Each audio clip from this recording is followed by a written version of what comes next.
1994 leta ya Habyarimana yangishije abanyarwanda FPR iyita inyangarwanda, inkoramaraso, abanzi.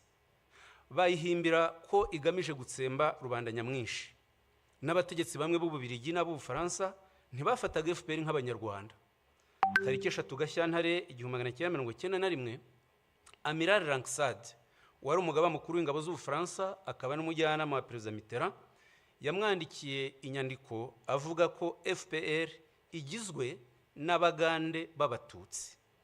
Yongera kumwandikira indi nyandiko tariki 22 Mata 1991 yita FPR inyeshyamba z'abagande b'Abatutsi. Iyi myumvire ni nayo yitirirwa M23 muri iki gihe, kwima rero itsinda ry'abantu uburenganzira bwo kuba iwabo bazizwe ubwoko bwabo n'icyaha kigize Jenoside. Ubufaransa bwarabishyigikiye ndetse bufatanya n'Ububirigi. Ububirigi butanga imbaraga za politike ku buryo ishyaka rya IDC ryashyigikiye MRND no mu bwicanyi yakoraga. Ku matariki ya 17 na 18 Mutarama 1991, IDC yakiriye intumwa za MRND ziyobowe n'umujyanama wayo wa Perezida Habyarimana Enoch Ruhigira, zakirwa na Minisitiri w'Intebe Wilfried Martens. Umuyobozi ushinzwe politike muri IDC Alain de Brouwer yarabimushimiye mu ibaruwa yo ku itariki 28 Mutarama 1991, anandikira Minisitiri w'Ububanyi n'Amahanga Marc Eiskens amusaba gufatanya bakarwanya FPR inkotanyi. MRND yashyizeho abahuzabikorwa b'iyi gahunda, Karwera Mutwe Speransia na Ferdinand Nahimana muzi wabaye ruharwa mu itegurwa rya Jenoside no mu buyobozi bwa RTRM. Tariki 12 Werurwe 1993, umunyamabanga mukuru wa IDC André Louis yanditse ashyigikira ijambo Lewo Mugesera yavuze rihamagarira kwica Abatutsi ku Kabaya. Tariki 21 Mutarama 1993, André Louis yagiye mu Bufaransa kubonana n'abayobozi b'ishyaka rya Perezida Mitterrand, bumvikana gushyigikira MRND mu buryo bwose. Babikoraga bafite ibimenyetso byose ku itegurwa rya Jenoside ryakorwaga na Habyarimana na leta ye. Hagati y'itariki 19 Mutarama na 11 Werurwe 1994, Lieutenant Nice wari ushinzwe iperereza mu ngabo z'Ububirigi za Minuar yanditse raporo 29 agaragaza itegurwa rya Jenoside ntibyabujije Ububirigi tariki 2 Gashyantare 1994 kwirukana umwamikazi Rosalia Gicanda wivurizagayo, arataha yicwa tariki 20 Mata 1994. Ntibyanababujije gutererana Abatutsi bari babahungiyeho muri Eto Kicukiro tariki 11 Mata 1994. Muri Nyakanga 1994, bamwe mu badepite b'Ababirigi bakoreye ubutumwa i Goma na Bukavu babonana na guverinoma n'ingabo zakoze Jenoside, babagira inama yo gushyiraho guverinoma ikorera mu buhungiro n'ishyaka rya politike, babishyira mu nyandiko bise ibigenga itahuka ryihuse ry'impunzi z'Abanyarwanda. Iyi nyandiko yatangajwe tariki 20 Ukwakira 1994, ikaba ariyo ikomokaho FDLR y'iki gihe ikomeje ubwicanyi mu karere ku bufatanya na leta ya Kongo n'ingabo zayo.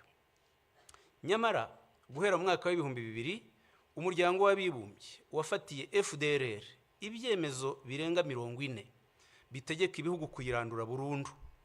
Ni nayo MONUSCO yahawe inshingano yo kuyirandura, ariko ntibikora, nk'uko Minuar Yunamir muri 1993 na 1994 itabujije Jenoside mu Rwanda.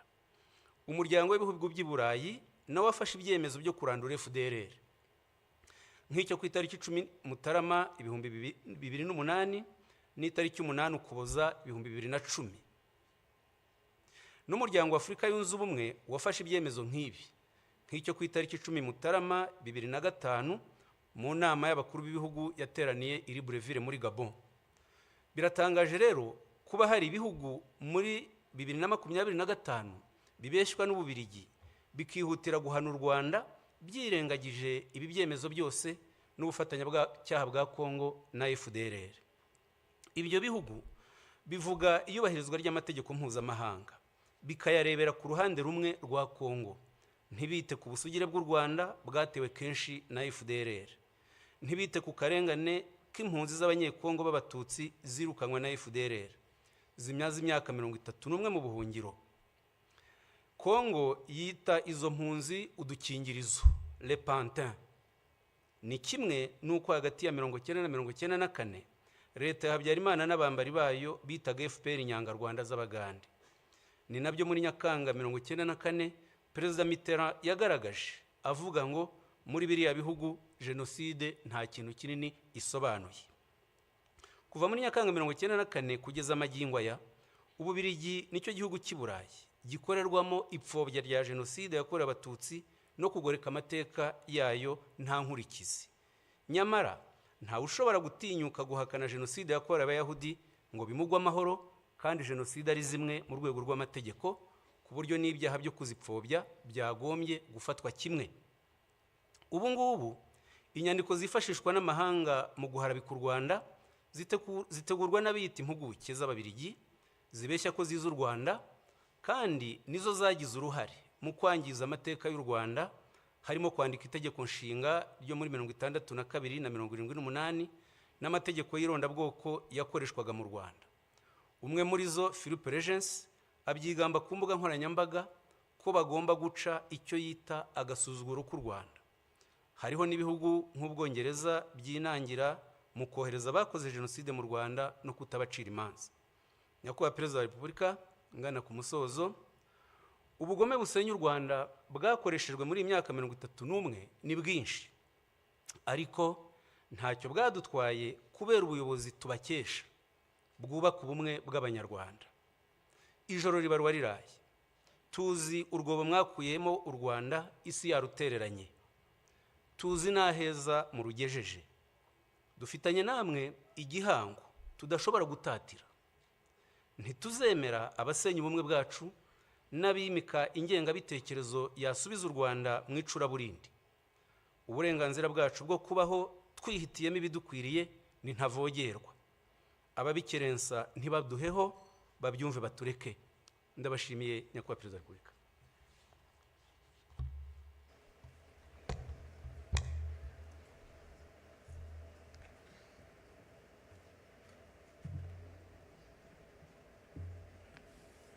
Murakoze cyane Minisita kubw'ikiganiro mutugejejeho ku mateka ya Jenoside yakorewe Abatutsi. Abatutsi twize byinshi. Kumva amateka y'ibyabaye tubiguye n'abari bahari bituma turushaho gusobanukirwa, kandi tukamenya ukuri nyako, bityo bigatuma tumenya aho duhera turwanya ingengabitekerezo ya Jenoside n'igisa nayo cyose. Nyakubahwa Perezida wa Repubulika, munyemerere nakira umwe mu barokotse Jenoside yakorewe Abatutsi atugezeho ubuhamya bwe. Umwanya n'uwanyu.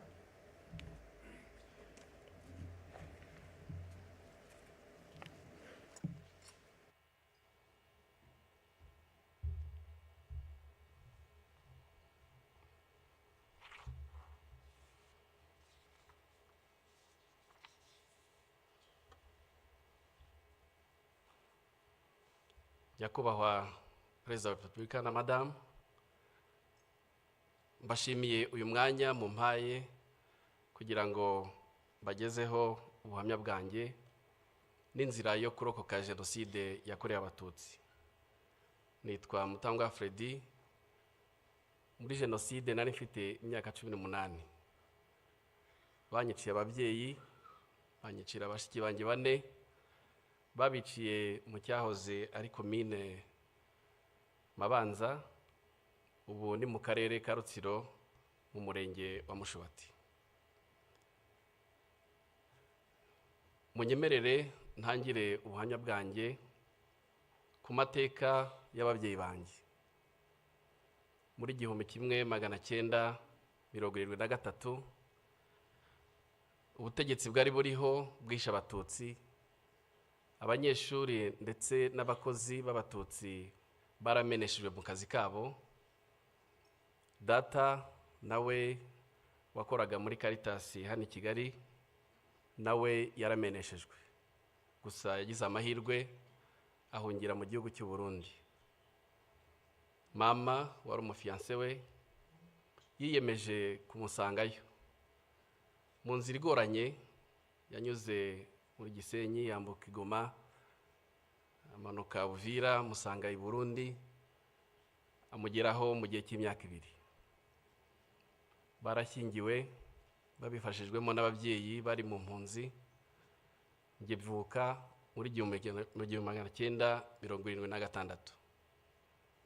Gusa data na mama ntabwo bagize amahirwe yo kubana igihe kirekire, kuko mu gihe gito mvutse data yakoze accident iranamuhitana.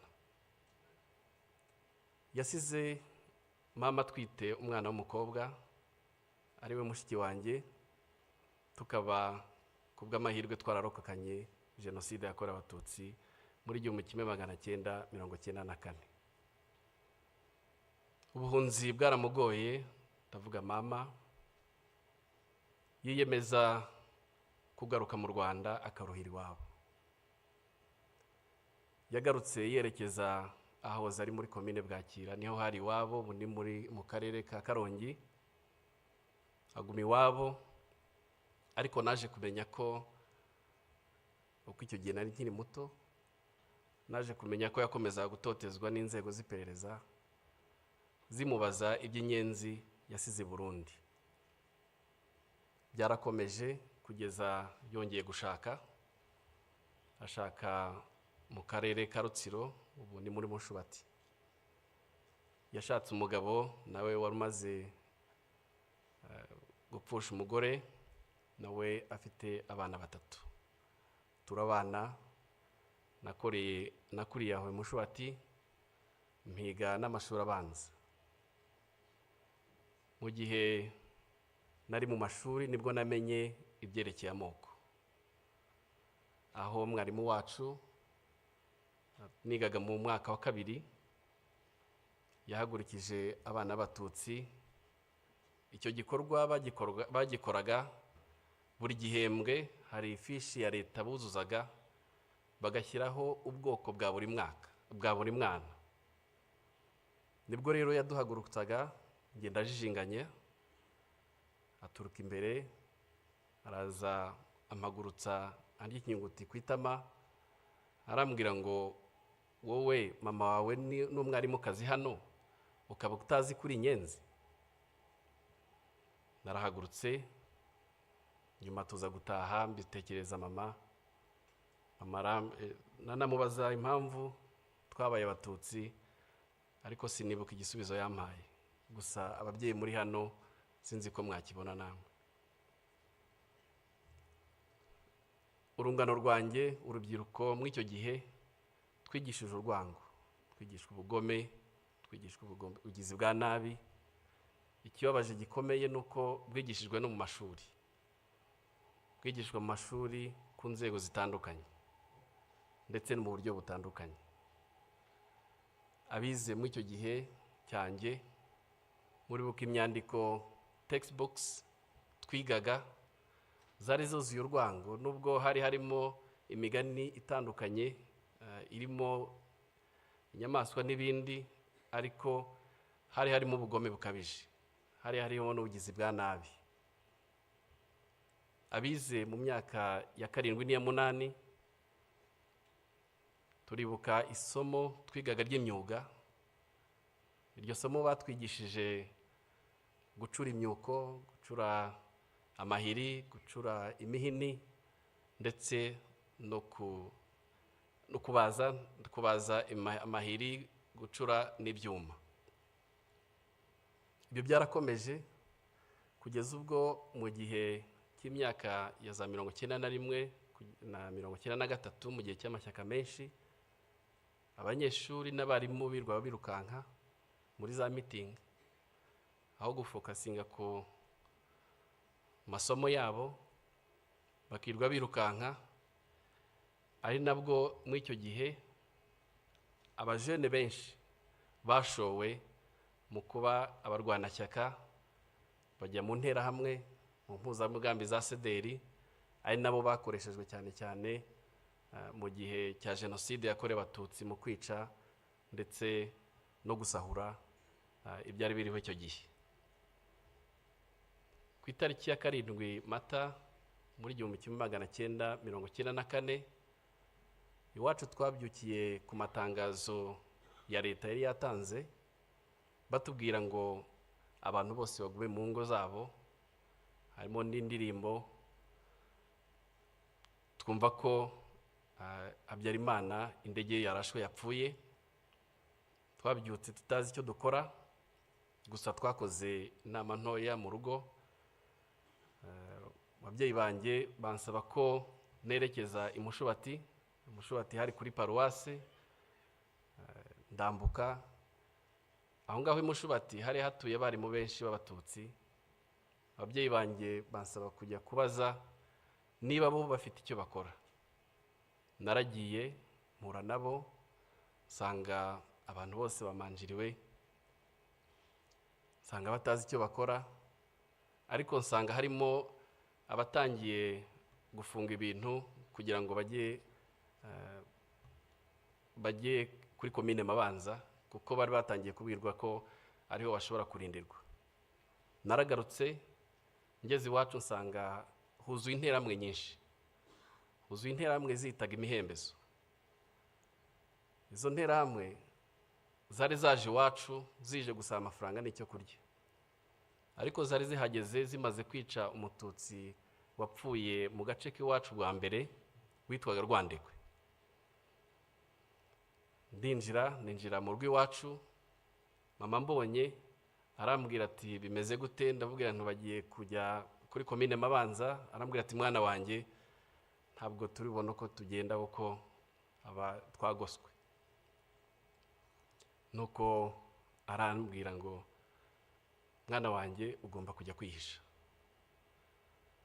Arambwira ati ubanze ujye kwihisha ku mukecuru witwa Kankindi twari duturanye. Ndagenda, nyuma y'igihe gitoya Kankindi anjyana ku nshuti yanjye yitwaga Pierre, twiganaga mu mwaka twiganye muri primaire. Narahagumye, nizo ntayiramwe zakomeje gutera mu gihe cy'iminsi 6. Buri mugoroba mama yazaga kundeba akampumuriza, akambwira ko bakiriho. Ku itariki ya 13 z'ukwezi kwa 4 mama yaje kundeba nimugoroba, ariko aza yahindutse, nkabona mu maso handitse pe. Araza turicarana, anzanira amatunda yari yeze ku rugo rw'iwacu. Arambwira ati mwana wanjye reka twicarane dusangire. Ndatangira, ariko mu kanya andeba mu maso, arambwira ati mwana wanjye nurokoka uzaba umugabo. Nta kindi yambwiye. Hashize akanya yarahagurutse aragenda, ati ngiye kureba abandi. Nukuri yarazi icyo avuga, kuko ibitero byari byariyongeye iwacu, kuko ku itariki ya 14 mu gitondo z'ukwezi kwa 4 uwari burumestre wa Mabanza witwaga Bagirishema Inyasi cyaje kumbabaza nuko urukiko rwa Arusha rwamugize umweru ngubu yibereye mu Bufaransa. Yaje iwacu aravuga ati abwira intera hamwe zari ziraho n'izindi zakomeza gutera, arabwira ati mukureho umwanda. Ko mu gihe cya 5 nibwo intera hamwe zikoranije, izo zitwa imihembezo zaturutse ahitwa Mukunini n'ahitwa Gafumba, ubwo naho mu karere k'iwacu, zose zikoranira iwacu. Abiwacu rero bari barimo bakwira imishwaro, buri muntu ashaka kwirwanaho ngo ajye gushaka aho yihisha. Bakomeje rero barabahiga, baza kubakusanya, nanjye baramvumburaho narindi, duhurira mu gahinga. Hanyuma naje kugira amahirwe, sinzi umuntu mu baturage yatereye ijwi hejuru aravuga ngo Dorothea yari mama, yashatse hano ashaka abana 2 kandi bari baturutse i Burundi. Abo bana bashobora kuba bari abarundi. ubwo abari bariho baduhiga batushaka kudukusanya ngo batwice, bahita bafata ababyeyi, bafata n'abana, ubwo baba birukankanye. Naje kumva ko kubera ubwoba ababyeyi banjye bagerageje kugura amasasu, babatanga 5,000, barayafata, baravuga ngo amasasu arahenda, babicishije amahiri, babicisha n'imihoro, babajugunya mu miringoti yarera aho hafi. Bashiki banjye bo babataye mu cyobo kinini cy'umugabo wari umupasiteri witwa Gasenge, nawe bamwishe muri Jenoside. Babatarimo ari bazima, ariko babanje kubakomeretsa, hanyuma noneho bakabarundaho babajugunyaho amabuye kugeza igihe bapfuye. Njye rero na mushiki wanjye muri iryo joro twafashe icyemezo cyo guhunga aho ngaho, twerekeza ahitwa ku rutare rwa Ndaba. Wenda abajya muri biriya bice murahazi. Aho twerekeje hari mama wacu wakurikiraga mama, akaba yarashatse umugabo utarahigwaga. Twarahageze, atubonye aratwakira, arabwira ati mwinjire mu nzu, ariko dusanga nawe afite umutwaro ukomeye wo kurinda umugore we, ariko yaratugumanye. Ibitero byakomeje kumutera, avuga ngo noneho hari inyenzi zajiwe. Ndibuka nk'ibitero 2 byarazaga, akabiha amafaranga bagasubirayo, aho bigeze harananirwa, aratubwira ati mugerageze mwigendere. Ariko yaduhaye indangamuntu ye. Kera mu ndangamuntu bandikagamo abana, yari afitemo abana 2, uwitwaga Ruberi n'uwitwaga Kwibishaka. Aratubwira ngo bana banjye mugende kuri bariyeri, nibabaza muzabwire ko iyo ndangamuntu ari ya so, harimo ubwoko bw'Abahutu. Noneho ubwo icyo gihe nibwo nahinduye izina, nitwa Ruberi na mushiki wanjye yitwa Kwibishaka. Hari aho byadukundiraga kuri bariyeri bakatwemera tugatambuka, ariko hari n'ahandi byatugoraga bavuga ko ari amayeri y'inkotanyi. Twarakomeje, inzira yatubereye ndende kuva i Mushubati, inzira twayirangirije ikaduha ahahoze ari muri Gikongoro. Twarabahaye tubana mu mpunzi, tubana n'impunzi zari ziturutse i Kigali, tubana n'impunzi zari ziturutse i Gitarama, ndetse n'abanyeshuri bigaga ku ishuri rya Yave ryari hariya ikaduha. Abo banyeshuri abenshi bakoze Jenoside yahabereye, kuko twebwe twasanze barayirangije nko mu Kiliziya n'ahandi, kuko abanyeshuri baturutse Ibyumba bari bafite ubugome budasanzwe, ariko twarabanye. Twagumye aho ngaho kuko hari no muri zone turquoise. Muri zone turquoise rero, aho inkotanyi zahagaritse Jenoside hirya no hino mu duce, muri zone turquoise bakomeze barica. Induru zakomeza kuvuga, bavumburaga abantu buri munsi, abari babahishe, batangira no kwica Abahutu bari bahishe Abatutsi icyo gihe.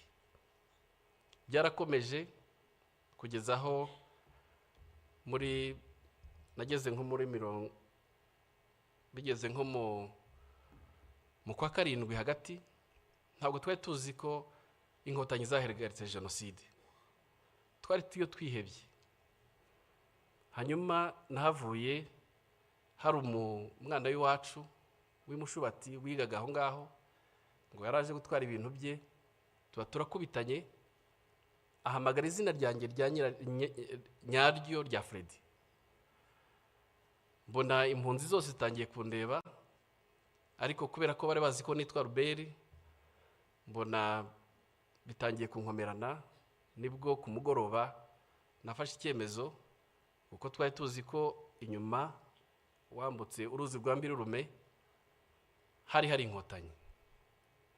Nafashe umwanya muri iryo joro, ndagenda, bwagiye gucya nambutse uruzi, nambuka uruzi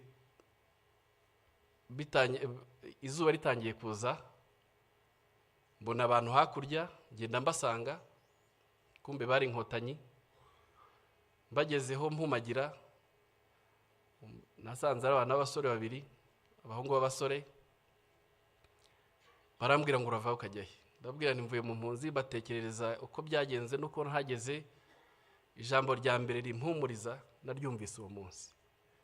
Barambwiye ngo ubu ntugipfuye. Ati se ugiye he? Ndumva ngiye i Kigali. Ese hari umuntu hazi? Nti ntawe. Noneho barambwira ati mu kanya hari imodoka ya Croix-Rouge iri bunyure hano, turayigutegera. Noneho imodoka ya Croix-Rouge nko mu masaha 2 ibirahanyuze. Imodoka impa lift bangeza muri gare. Umushoferi arambwira ati muri gare ni hano. Nari narahageze rimwe kera. Noneho ntangira gutekereza aho ndi bwerekeze. Nza kwibuka ko hari data wacu wari utuye Gikondo Sejemo. Noneho ndavuga reka ngeyo kuko nari narabasuye muri 92 njyayo. Mpageze nsanga baramwishe ari amatongo. Ko bwari bwije ndara mwayo matongo. Aho rero niho numvise ntekereza ijambo umusirikare w'inkotanyi ambwiye, ntekereza aho ndaye mu matongo. Aho niho natangiye gutekereza ku buzima, ikindi gihe numva ntaratekerezaga. Ntekereza numva mfite agahinda kenshi, ngatekereza ab'iwacu, ariko none cyamvunaga kurushaho ni mushiki wanjye nari nsize mu mpunzi. Ntiyanamenye nuko nagiye. Igitangaje kandi n'ayo mateka ntiturayaganira. Sindamenya icyo we yatekerezaga, nta nubwo yamenye uko byangendekeye ngeze i Kigali. Hanyuma bukeye nza kuza ngaruka muri gare, ndongera ndambuka mva Sejemo nza hano muri gare hano i Kigali. Ngira amahirwe akomeye, mpura n'umuntu wari umushumba w'ahantu hafi y'iwacu, yari yaraje i Kigali. Arambwira, arampobera, turahoberana. Ntiwararokotse? Nti nararokotse. Arambwira ati hari abahungu b'imushubati, ngwino nkwereka ahantu nabo barokotse, ngwino nkwereka aho bari. Ndagenda ndarayo, turahoberana, turishima. Noneho ningiye wabwiye amateka y'iwabo, kuko ngewe Jenoside yabaye ariho ndi, kuko bari baraje i Kigali batazi uko bagenze. Ese runaka yarapfuye, ese runaka yarapfuye. Ngenda mbabwira, mbatekerereza, kuko nari nzi ko uko byagenze. Hanyuma rero naje kugira amahirwe, mpura na data wacu wari warahungiye Burundi, ahungutse arancumbikira, ubuzima butangira gutyo.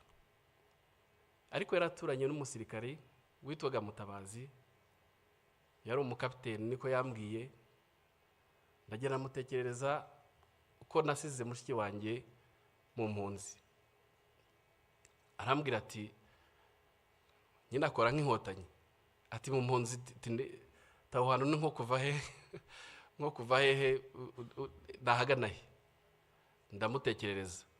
Buke mu gitondo aramfata anjyana aho ngaho, ni nawe wamfashije kugira ngo mushiki wanjye ashobore kuva mu mpunzi hariya, nawe muzana i Kigali. Kuri yo byari igitangaza kongera kumbona. Hanyuma rero Nyakubahwa Perezida wa Repubulika, ndagira ngo mbashimire. Inkotanyi zatubwiye kubaho, tubaho. Inkotanyi zaduhaye icyizere cyo kubaho, kandi turiho. Muri icyo gihe mushiki wanjye akimara kuboneka, nibwo natekereje gusubira mu ishuri, kuko nacyo shimira leta y'ubumwe yagiyeho icyo gihe, yuko yagerageje gushyira ibintu mu buryo. Amashuri aratangira, nongera kumva yuko ishuri ry'iwacu aho narigaga Kirinda hongeye gutangira, nsubirayo. Nagezeyo nsanga hari abana b'imfubyi benshi bihebye, batazi, mbese hari agahinda gakomeye, ariko hari n'ubukene bwinshi. Leta rero yatubereye umubyeyi. Leta yatubereye umubyeyi, iradushyigikira, ijya mu cyuho cy'ababyeyi bacu, ishyiraho farije, baduha icyangombwa cyose twari dukeneye kugira ngo dushobore gukomeza amashuri yacu. Ndagira ngo mbashimire umusingi leta yacu yaduhaye wo kubaho. Ni igihango gikomeye tudashobora gutatira, ni igihango gikomeye tugomba kwigisha kandi twigishana n'abana bacu. No kuri icyo gihe mu bwihebe nk'ubwo ngubwo nta nubwo twambaraga ngo tuberwe, ariko turambara tukaberwa.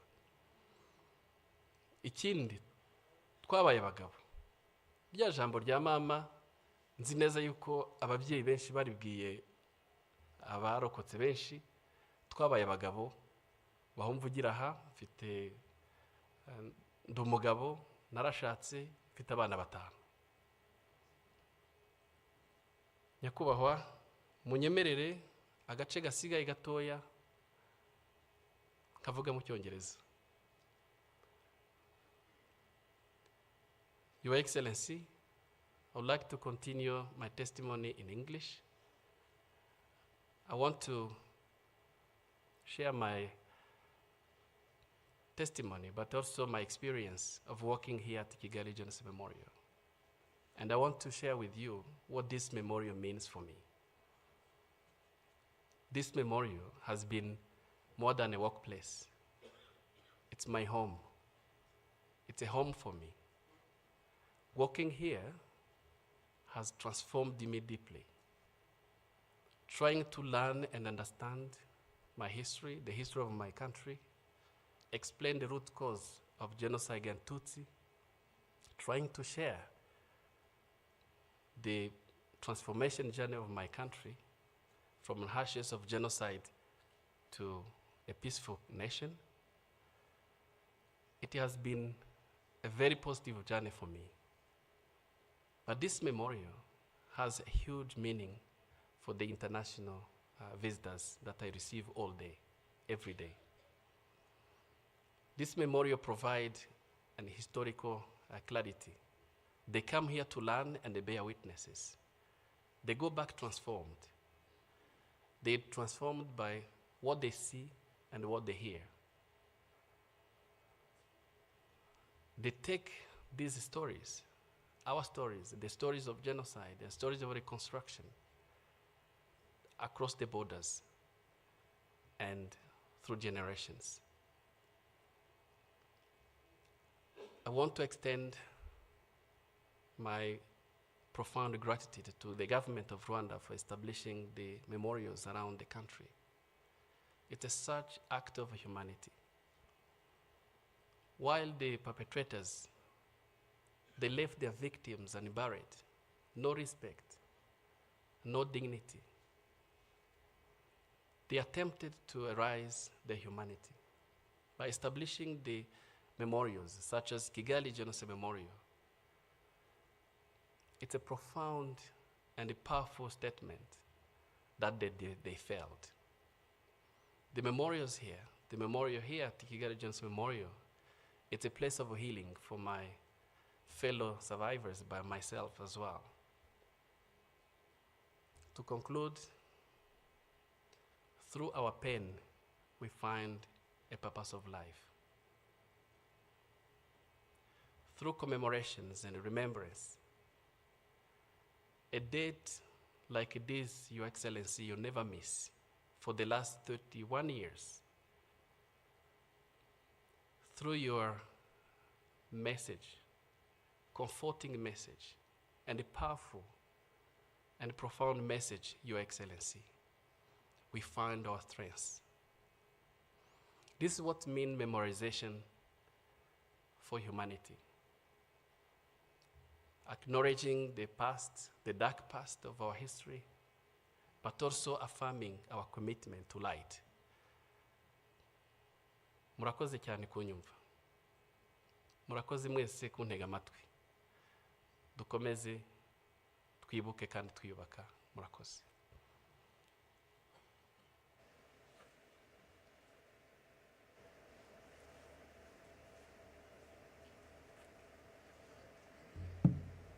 Murakoze cyane Mutangwa Freddy kudusangiza urugendo rwanyu. ni koko twabasabye byinshi ariko ubuhamya nk'ubu butwereka ko inzira yo kwiyubaka no kudaheranwa ishoboka. Murakoze kandi mukomere cyane.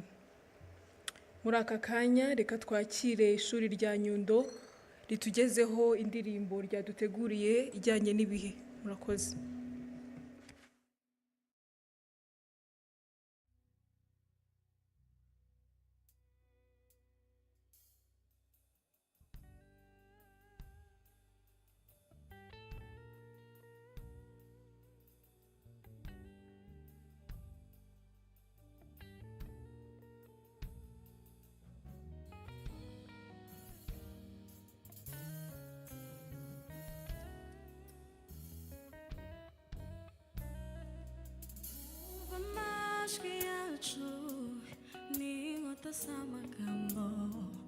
Jenoside yakorewe Abatutsi 1994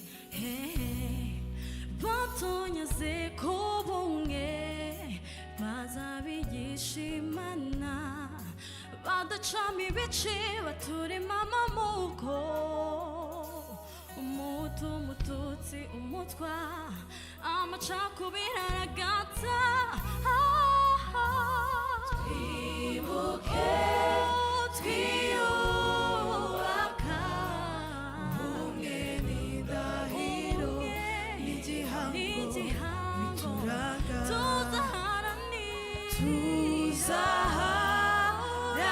tuzaharanira ko Jenoside yakorewe Abatutsi itazongera ukundi. Twibuke twiyubaka ubumwe n'indahiro n'igihango bituranga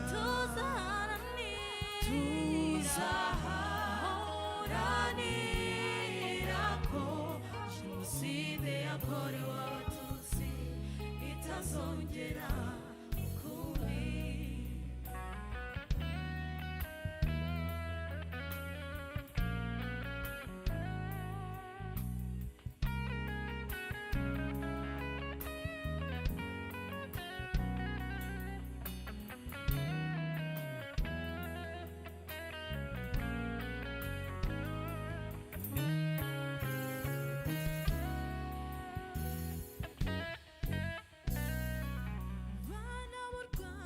Twagezeho tubisigasire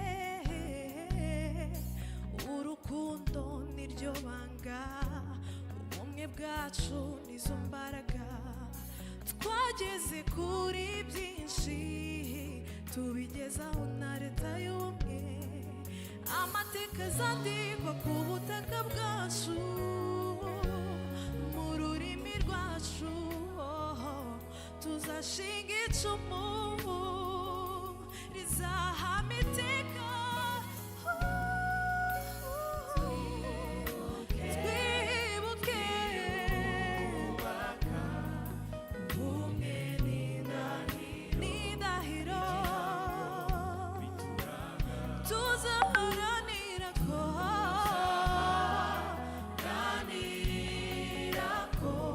Jenoside yakorewe Abatutsi itazongera ukundi. Twibuke twiyubaka ubumwe n'indahiro n'igihango bituranga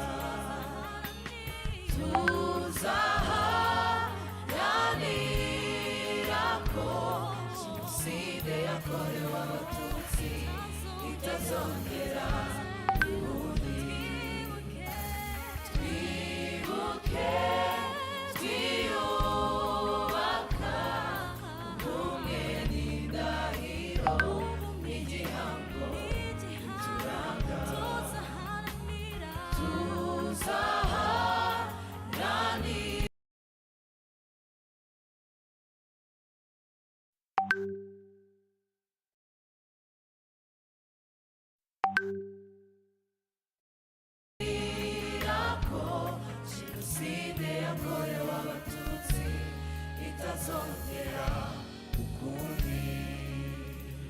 twibuke twiyubaka ubumwe n'indahiro n'igihango bituranga tuzaharanira ko jenoside yakorewe abatutsi itazongera ukundi.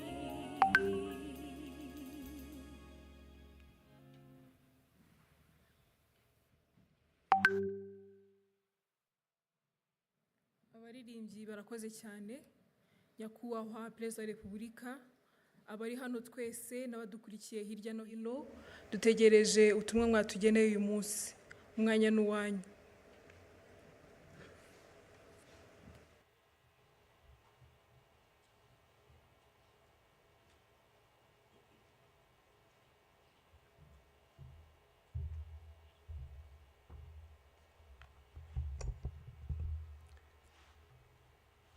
Mwiriwe neza mwese.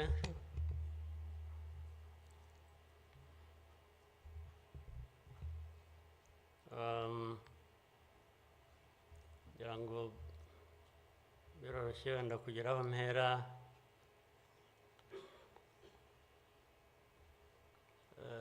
Ndahera ku mateka Bizimana yatubwiye.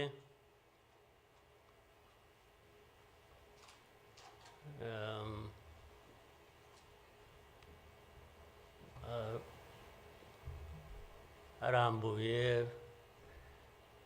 afite ibimenyetso ashingiyeho, ariko ndagira ngo mbanze nshimire mwese abari hano mwaje kwifatanya n'igihugu n'abanyarwanda, cyane cyane mwebwe abaturuka hanze mu bindi bihugu cyangwa abihagarariye hano mu gihugu cyacu.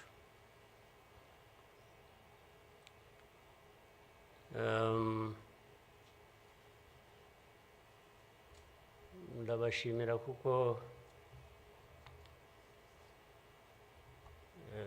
kenshi ko dusigaye tubibona ko bisigaye biri.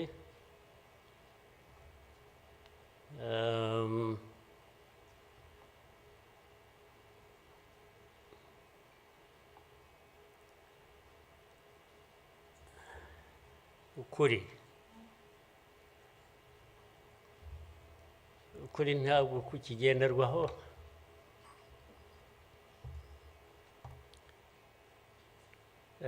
Ni nacyo gituma, ariko reka mvugane, hari umuntu w'inshuti yanjye wigeze kumbaza ati ariko wowe nk'umuntu ubaho ute ugahuza bimwe, ndaza kubivuga mu rurimi rw'amahanga, arambaza tubaho ute ugahuza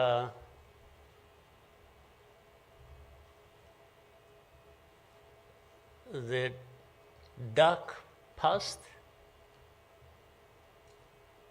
and the cruel present.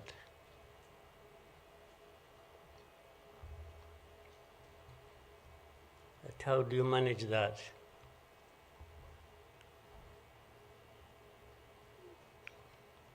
Ariko uko nabyumvaga ntabwo ari igihe yabazaga gusa, yabazaga u Rwanda. Uvuga ngo u Rwanda mubaho muti,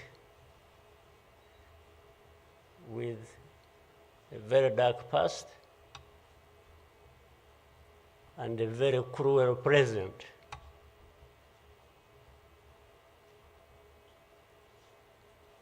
Icyo namushubije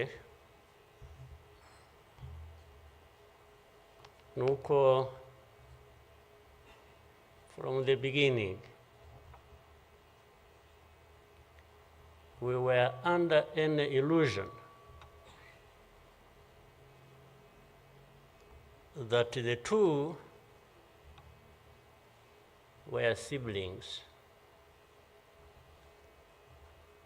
and we had to deal with them as such.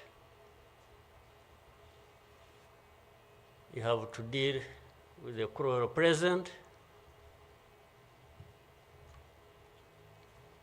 knowing that it is very, very much related to the dark past. They are inseparable. So for us, we have a choice to make.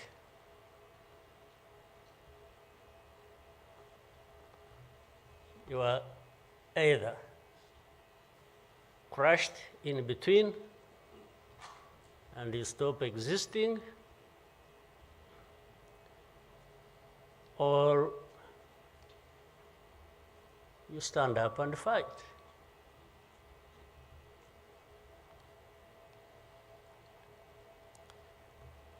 When people are saying in the testimony that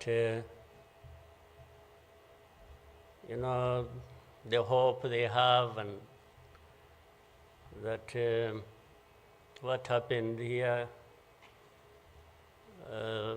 30-something years ago will never happen again.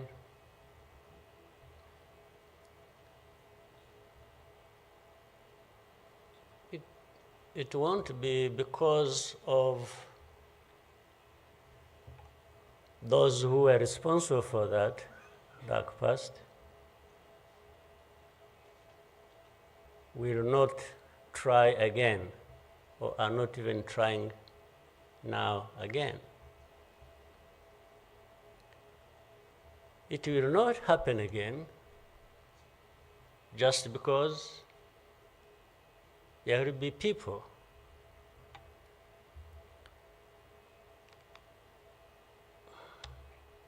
who will stand up and fight.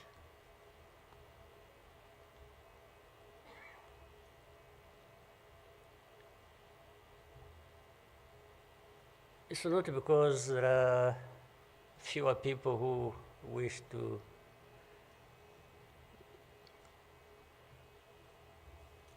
perish, or who would have wished us all to disappear, this country to disappear.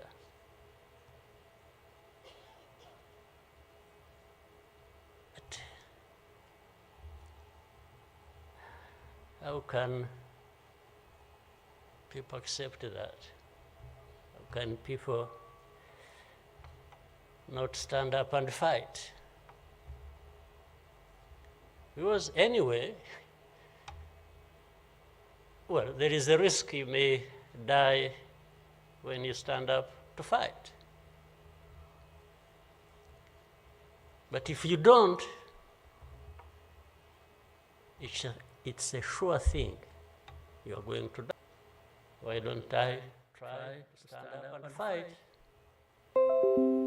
with the chance that you might survive and live on your life as you want it, instead of giving up and you let people treat you as if for you to live, it's a favor that they are going to do for you. Why?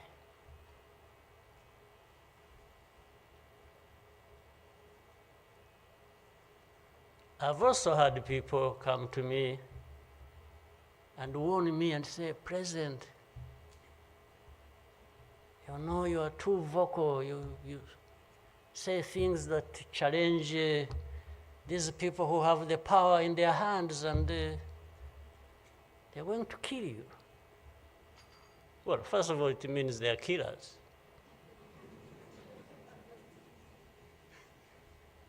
But my answer to them is, you know what?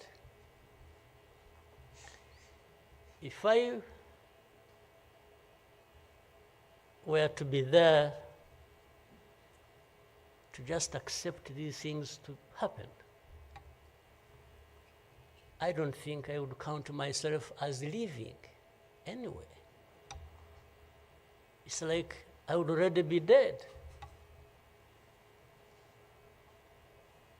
To live a life of lies, of pretense,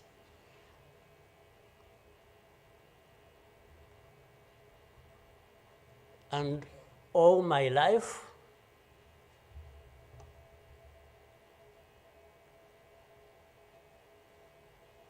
to somebody else, I would be dead anyway. So why don't I die fighting?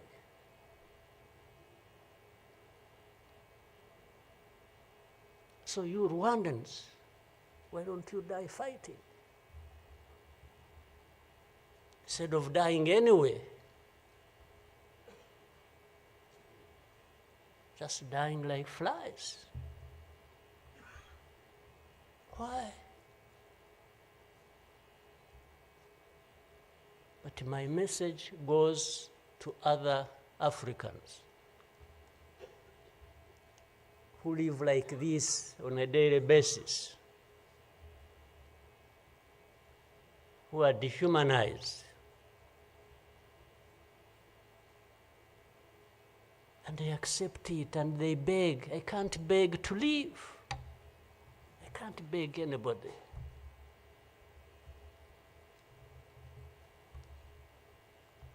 We will fight. If I lose, I lose. But there is a chance. There is a chance, a significant chance, that if you stand up and fight, you will live. And you will have lived a dignified life that you deserve, that anybody else deserves. So these people who are there to the UN, they are there to these Western capitals, they are everywhere, they are just saying, Rwanda, this small country, this Rwanda. I mean, you see, when you are talking about Rwanda and ganging up together against Rwanda, you think it's some country that is, I don't know. Then when I remember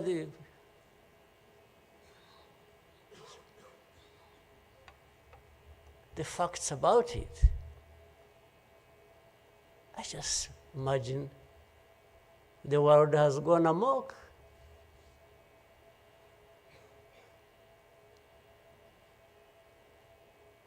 But in the midst of all that,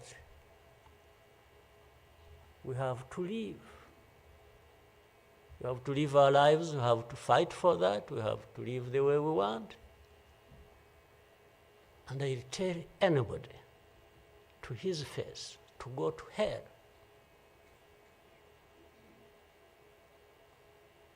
If anyone comes around and thinks they can, they come and say, hey, we're going to sanction you.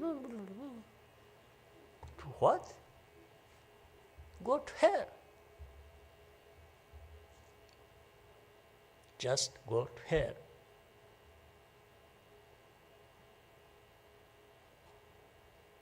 You have your own issues to deal with. Go and deal with your own issues. Leave me to mine. This is the spirit, I think, Rwandans must have in their daily lives. So my worry is not about how powerful these people are that come down upon us and throw anything at us. I'm never worried about that. I worry about one thing, which has lived on for centuries. It's for Rwandans. It's for Africans who sit back and find nothing wrong with accepting to be treated like that. That's my only worry.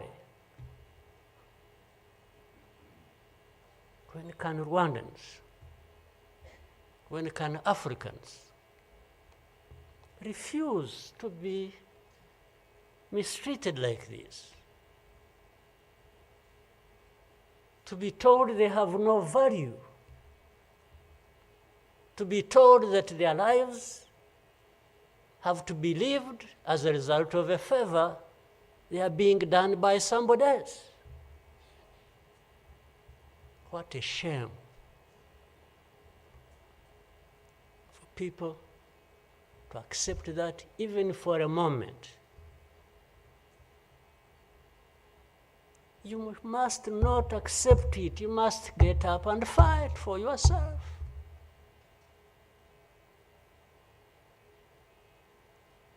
And then you have fools leading countries and being used as puppets.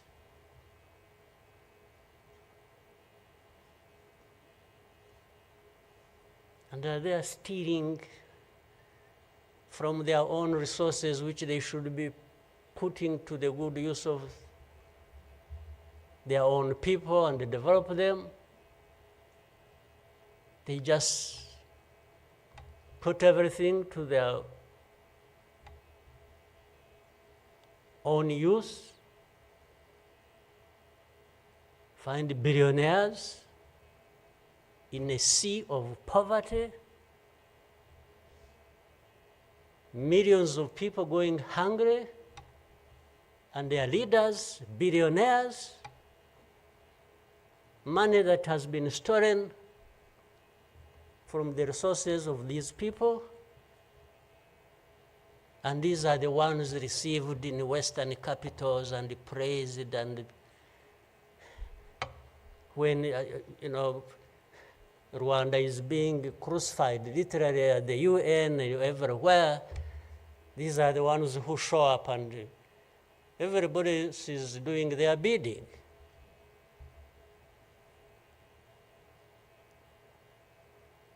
They don't talk. These ones don't even say a thing. There is somebody to say it for them.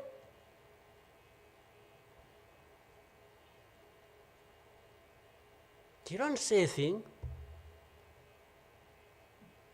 Even in meetings where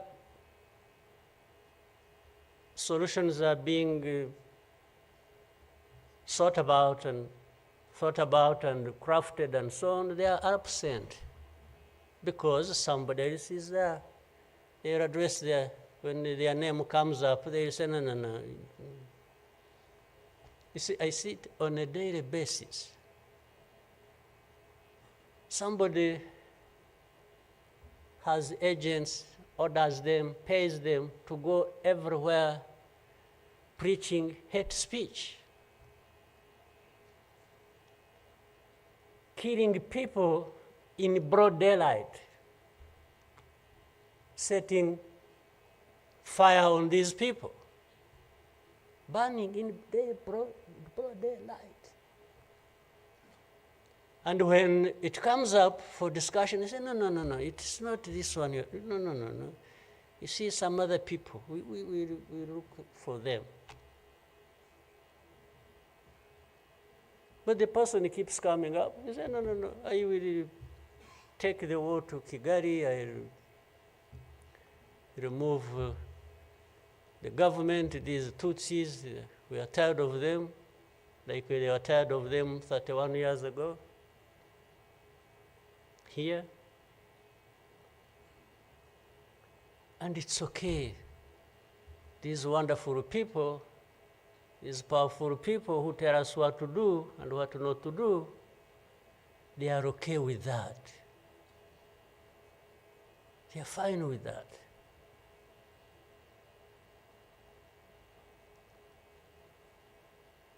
And they expect us to accept it also ourselves.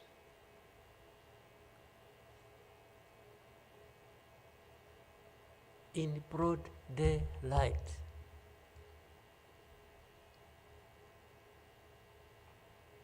Hate speech, killings of people for their identity, uprooting them from their homes, and most of them are refugees here in this country. We have 125,000 people as refugees who have been living in camps, uprooted from their homes in Eastern Congo. And then these powerful, good people come here and pick 1, 2, 3, another day 5, if there are many, to go and settle them in those beautiful countries of theirs. And they leave the majority here. And they expect us to be thankful that that's a huge gesture of generosity. First of all, they take them knowing that these are actually refugees from a neighboring country. They don't take them as Rwandans. They take them as refugees from Congo. Only that they are taking very few. They are not, I wish they could take all of them. Those who wish to go and resettle them. So the rest becomes my problem. So what they have to do is cleanse Eastern Congo of all these people, bring them to Rwanda, take to your countries those you want, few, very few, not even 0.1%, and the rest should remain Rwanda's problem. Because after all, these ones are Tutsis like Kagame. That's a simple conclusion. But ask yourselves, how did these people end up being across the border of Rwanda? Was it really done by Kagame? Was it done by Rwanda? No, for us, we are here lucky that we are alive, that we survived.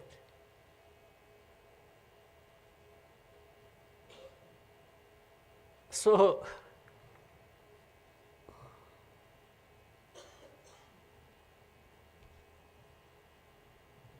but as I say this,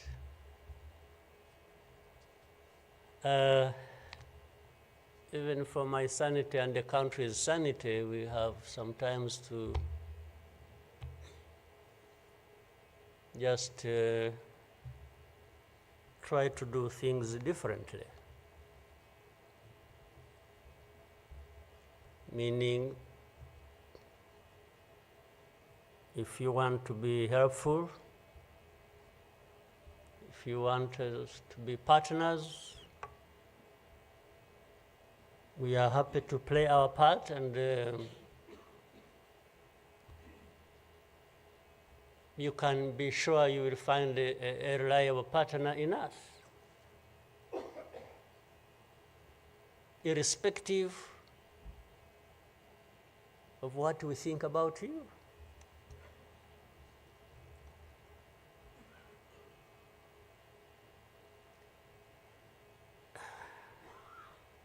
You know,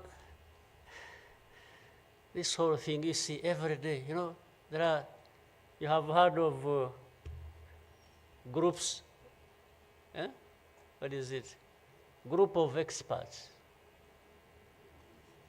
You have heard of that thing? These are people who go around, experts who are supposed to know better our situation than ourselves. Can you imagine?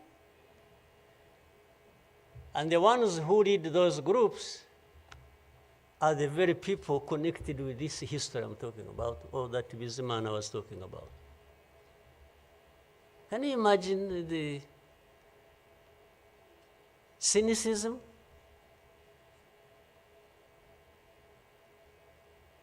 And this expert comes to me and asks me, but this. So the whole thing about genocide, this ideology that has killed millions of people, has been turned into a problem of minerals. It's okay. Let's imagine it's a problem of minerals now. Was it a problem of minerals in 1994? Which minerals were we fighting for here? Just imagine. Which minerals?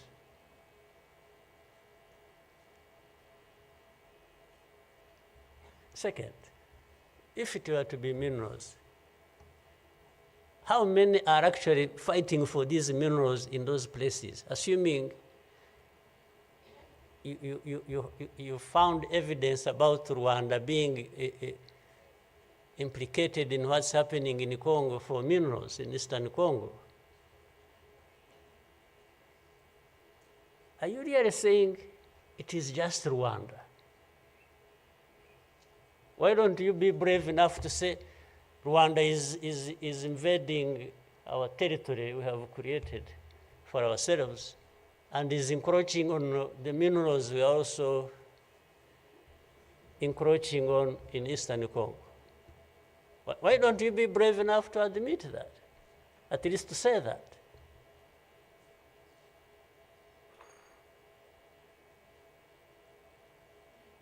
Minerals? If what is the allegations, if these allegations were true,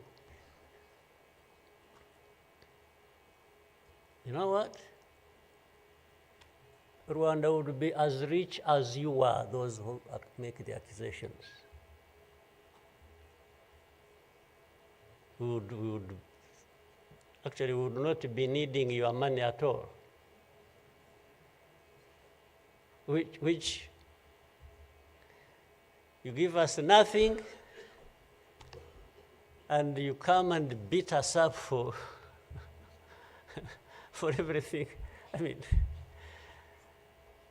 yeah, that is the world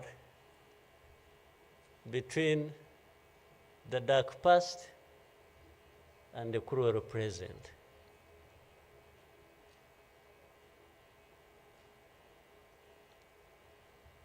But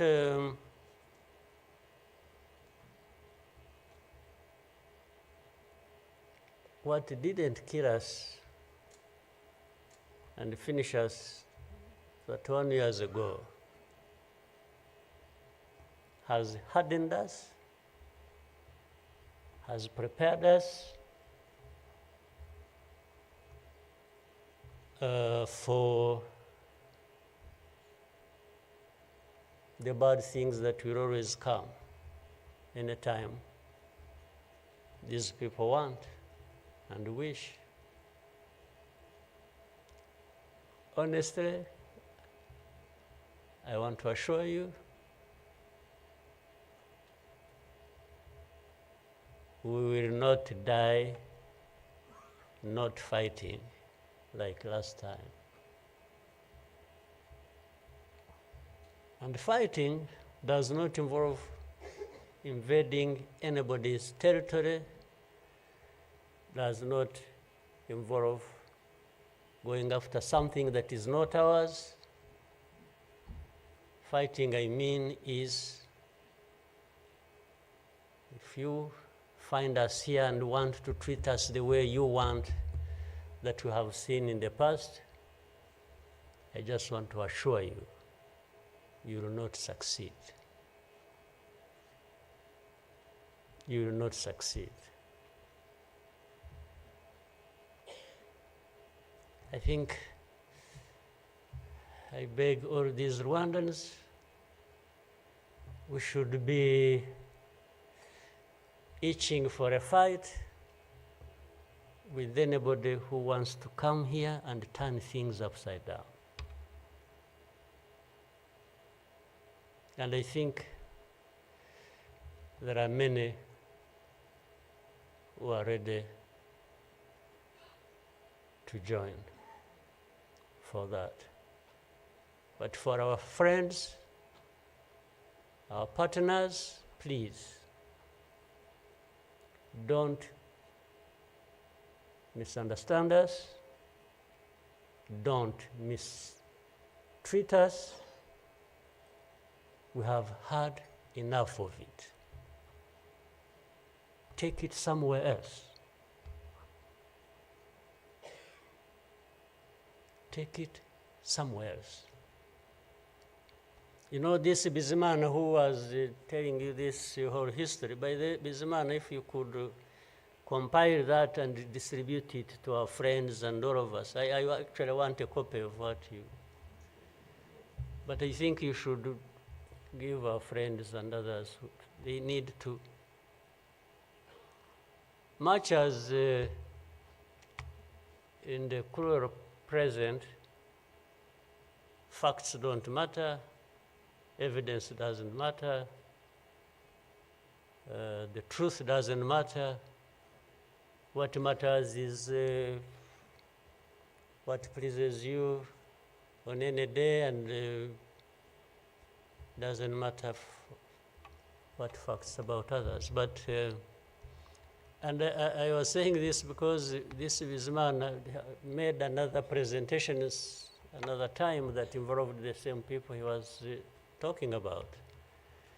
And the next day, from embassies, people came to him, threatening him.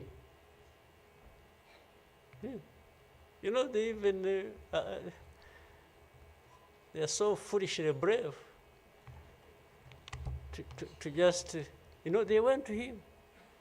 And I think another message went through Foreign Affairs. It's like this man who is saying this, and he was not saying it is not true, but he was saying no for daring to say it, even if it is the truth. Yes, they threatened him, and they even started threatening he will not get a visa to travel anymore to some places.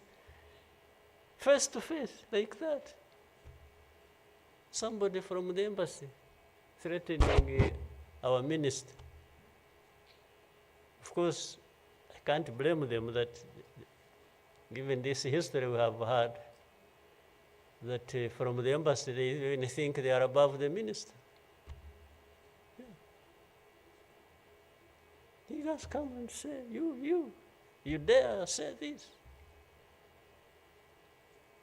He wasn't saying, this is contrary to the truth or evidence we have. Why did you present lies? No. He was just saying, whether lies or truth, you shouldn't have said it. That is the cruel present we live in, but we must confront it. And we will. We shall. No question about it. I've also told people that anyway, for us, we are in a sort of not bad position because the worst has already happened to us. I don't think anything worse will happen, ever. So those who are scared, fearful of anything, I just want to console you in some way, if you may, that actually the worst has already passed. When we lost the people during that time, the young man was giving a testimony about, Do you think anything like that would ever happen again? I don't think so. So why would we be scared of anything? The worst. The hurricane came and we took cover and things, and it has passed. And we rebuilt. We rebuilt our strength of all kinds. I don't think there is any other hurricane that will come and sweep across the country, destroying everything. I don't think so. So,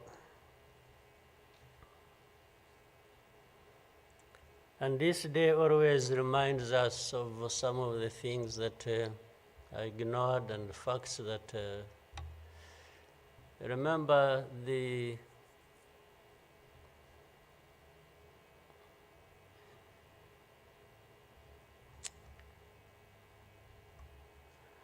book written by somebody many of you know, Philip Gurevich, with a very long title. When he and this is a man who, well, at least I would have wished if they could think of such a man and put him in the group of experts, maybe they would benefit from.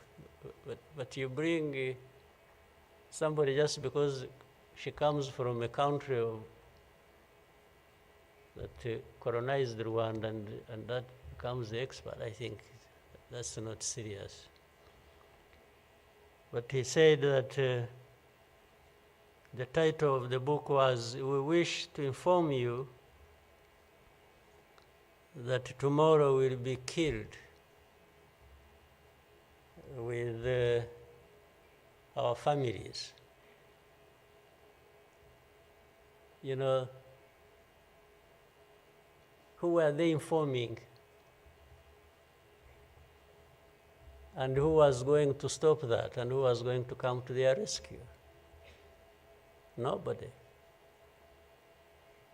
It just happened as they said it. People kept telling the world, "We want to inform you that tomorrow we are going to be killed with all our families." And who cared? And the families were killed indeed, including the family of the young man who was testifying here. Well, including our families, those of us standing here who have been demonized every single day about our history. The history where there is a force that always has been attempting to turn victims into perpetrators. So these people who give testimonies and say what happened to them, they are actually now perpetrators. They are no longer victims. So the cynicism I was talking about of what happens in this world is that these very people who barely survived and who lost everything else and their families are now the victims, the perpetrators, no longer victims. That's what the world wants to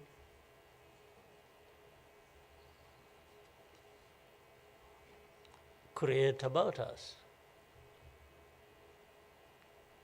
I think I should, even for, again, the sake of our sanity, maybe we'll always You know, during the war times, to keep my own balance, you know, there used to be battles taking place across the country, militias killing people, RPA soldiers fighting government forces. Sometimes in our movements, we would, one of the commanders would come to me and say, "President, you come and see what has happened here." I went there once and saw a mass grave that they had just dug with caterpillars, and I think they had put in over 2,000 people. And from that lot, we found 12 people are still breathing. And we got them out. I was told the other day of the 12, I think they lived for some time, and then now they are remaining 7 out of 12. I kept following the story. 7 are still alive. I think 5 died of... But from that moment, I told the commanders that they should never bring my attention to this kind of thing. They should just handle it, and we agreed how they will be handling it. But I should never, I don't even need to be informed or, and the reason was simple. And unfortunately, such a moment of remembrance sort of takes you back into that. But the reason was I didn't want my judgment and my conduct of the war and the leadership I was supposed to be providing to be impaired in any way by the anger, by what you saw. So that's why I wanted to keep my own balance so that we go through so many things. But otherwise, if I kept seeing this, putting people out of a mass grave, and then your mind goes to say, but who is this doing? Whoever is doing this, why is he doing it? He may end up... So anyway, let me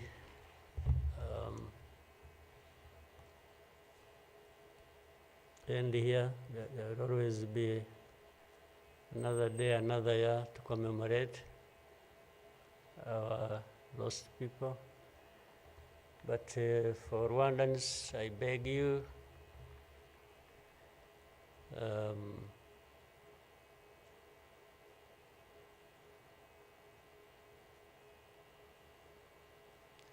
don't you owe your life to anybody else. And please have the courage to deal with the situation and moment as it is. Don't offend anybody, but always fight for what is yours. Don't allow anybody else to dictate to you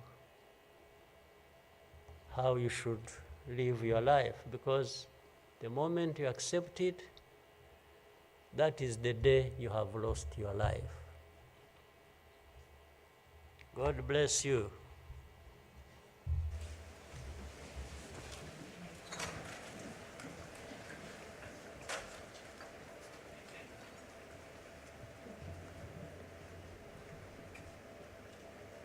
Murakoze nyakubahwa Perezida wa Repubulika kubwo ubutumwa mutugejejeho.